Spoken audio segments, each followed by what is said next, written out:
Next question. Father Peter, I had the pleasure to visit St. Anthony Monastery. Any tips on how to repeat the Lord Jesus Christ prayer while working like the monks do so gracefully?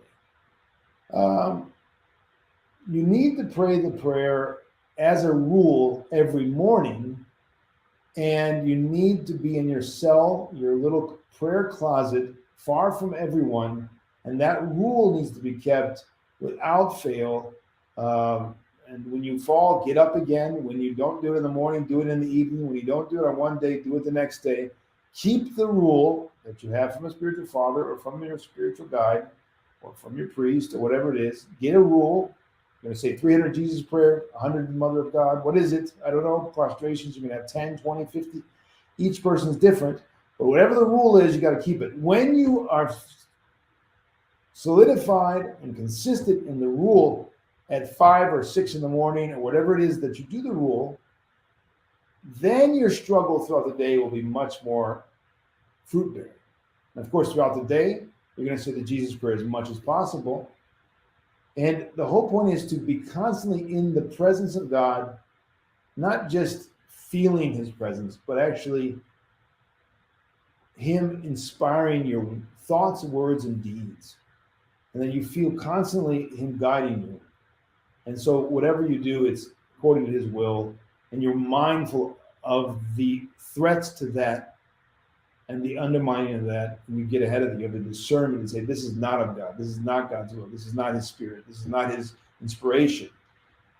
So practically speaking, you say it as much as possible. You're not going to go scream it. You're not going to yell it in the middle of the street, obviously. If you're at a job, you're not going to say it and attract attention to yourself.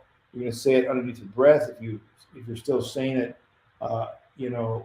vocally, verbally, you can say it very, very slightly, just basically almost with your in your internal word in your mind, in your heart.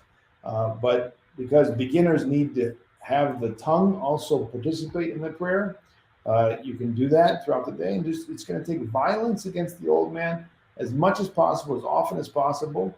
But I don't think you're going to be successful unless you're inspired. Like you went to St. Anthony's and you were inspired by their example.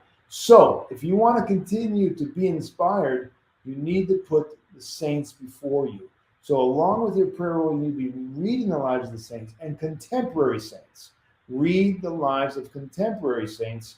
Read St. Paisius' life. Read St. Joseph Hesicus' life. Read St. Porphyrius' life. Read the new martyrs of Russia's lives. Read the great saints of Romania. Read those who are close to us and look how they lived, and then you're going to be inspired. All those people who became great athletes were inspired continually to imitate some other great athlete.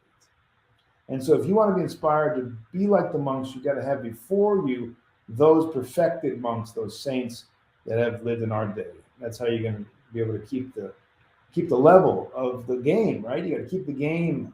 You got to struggle. Make sure you don't leave it. Just like any athlete, if they stop playing, they stop running, they stop lifting, they're dead. It's over. They're going to go retire.